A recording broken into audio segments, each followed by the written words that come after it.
Hi నమస్తే welcome to Mera media నేను మీ కేవీఆర్ ఆంధ్రప్రదేశ్లో కూటమి సర్కార్ వచ్చిన తర్వాత డైవర్షన్ పాలిటిక్స్ ఎట్లా నడుస్తున్నాయో చూస్తూనే ఉన్నాం కదా. ఒక నెల శ్రీవారి లడ్డు అంటారు, ఒక నెల వరద సాయం అంటారు, ఇంకో నెల ప్రకాశం బ్యారేజ్కి గుద్దుకున్న బోట్లు అంటారు. రీసెంట్గా సోషల్ మీడియా వారియర్స్ అందరినీ బొక్కలో వేసి తాడికి ప్రయోగించి ఇవన్నీ చేస్తూ ఉన్నారు అనమాట. సో అంటే ఉక్కపోతకు గురి చేస్తూ ప్రతిపక్షాన్ని పబ్బం గడుపుకుంటా ఉన్నారు. సంక్షేమాన్ని గాలికి వదిలేసి సూపర్ 6 హామీలను ఎత్తిపారదు ఇక నడిపిస్తూ ఉన్నారు అన్నమాట. టైంపాస్ చేస్తూ ఉన్నారు సింపుల్గా చెప్పాలంటే. సరే ఇవన్నీ పక్కన పెడితే ఇప్పుడు తాజా చర్చ ఏంటంటే మదనపల్లి ఫైల్స్ మీద మళ్ళా ఈ పచ్చపత్రికలు అనూహ్యంగా లీడ్ తీసుకోవడం ఏంటన్నది ఇప్పుడు ఆసక్తికరంగా మారిందనమాట. ఉద్దేశపూర్వకంగానే నిప్పు పెట్టారని వీడు రాస్తాడు, ఆంధ్రజ్యోతిడేమో కావాలనే కాల్ చేశారు మంటల్లో మదనపల్లి ఫైల్స్.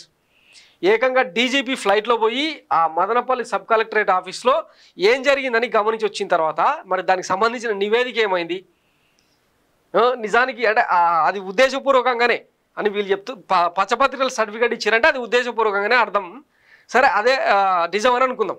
మరి ఆ నిందితులకు సదరు నిందితులకు ఎందుకు శిక్షలు వేయలేకపోతున్నారు?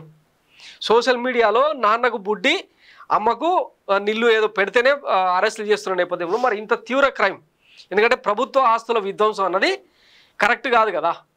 మరి ఆ ప్రయత్నం ఎందుకు చేయలేదు? అంటే ముందే ఏమంటారు జనాన్ని ప్రిపేర్ చేస్తున్నట్ట. ఒకసారి ఏం జరిగిందన్నది చూద్దాం.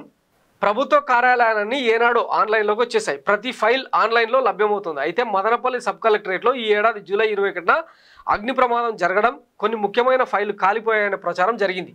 ఈ కేసుకు సంబంధించి ఇప్పుడు ప్రభుత్వం ప్రాథమిక నిర్ధారణకు వచ్చింది. అదేంటంటే మదనపల్లి కలెక్టరేట్లో ఉద్దేశపూర్వకంగానే అగ్గి రాజేశారని రికార్డులను తగలబెట్టడం ద్వారా భూ అక్రమాల సాక్ష్యాధారాల్ని ధ్వంసం చేసేందుకు ఈ దుర్మార్గానికి పాల్పడ్డారని ప్రాథమిక విచారణలో వెల్లడైందట.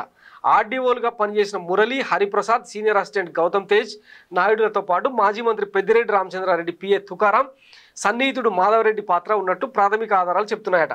నిషిద్ధ జాబితా నుంచి చుక్కల భూములు, డీ పట్టా భూములు తప్పించడంలో పూర్వ ఆర్డీఓలు మురళి, హరిప్రసాద్, సీనియర్ సహాయకుడు గౌతమ్ తేజ్ పాత్ర ఉందని రెవెన్యూ శాఖ ప్రత్యేక ప్రధాన కార్యదర్శి సిసోడియా అభియోగాలు నమోదు చేస్తూ ఉత్తర్వులు ఇవ్వడం గమనార్హం. మదనపల్లి సబ్ కలెక్టరేట్లో రెవెన్యూ ఫైళ్లను కాల్చి బూడిద చేసినంత మాత్రాన అవి ఎక్కడ ఉండవా అనే ప్రశ్న ఉత్పన్నమవుతుంది. తహసీల్దార్ కార్యాలయం, కలెక్టరేట్, సీసీఎల్ఏలో వాటికి సంబంధించిన ఫైల్ ఉంటాయి కదా. మరి ముఖ్యంగా ప్రతి ఫైల్ కూడా ఆన్లైన్లో ఉంటుందనే విషయం అందరికీ తెలిసిందే. మరి అగ్గిరాజు చేయడం కుట్రకోణం ఏంటో ప్రభుత్వం మరింత స్పష్టత ఇస్తే బాగుంటుంది. అధికారాన్ని అడ్డం పెట్టుకొని భూదోపిడికి పాల్పడి ఉంటారంటే ఎవరైనా నమ్మదగ్గదే. అయితే ఫైళ్లను కాల్చివేసేంత మాత్రాన ఆధారాలు దొరకవని ప్రభుత్వ వాదనలో డోలతనం కనిపిస్తోంది. ప్రత్యర్థులను రాజకీయంగా ఇబ్బంది పెట్టాలని కాకుండా నిజానిజాలని ప్రపంచానికి చెప్పే కోణంలో విచారణ జరగాలని అందరం కోరుకుంటున్నారు. సో ఇది పరిస్థితి. ఇప్పుడు అంతా ఆన్లైన్, బాబు గారి హాయంలోనే కదా మీ సేవలు, ఆన్లైన్ డాక్యుమెంటేషన్ ఇవన్నీ జరుగుతున్నాయి.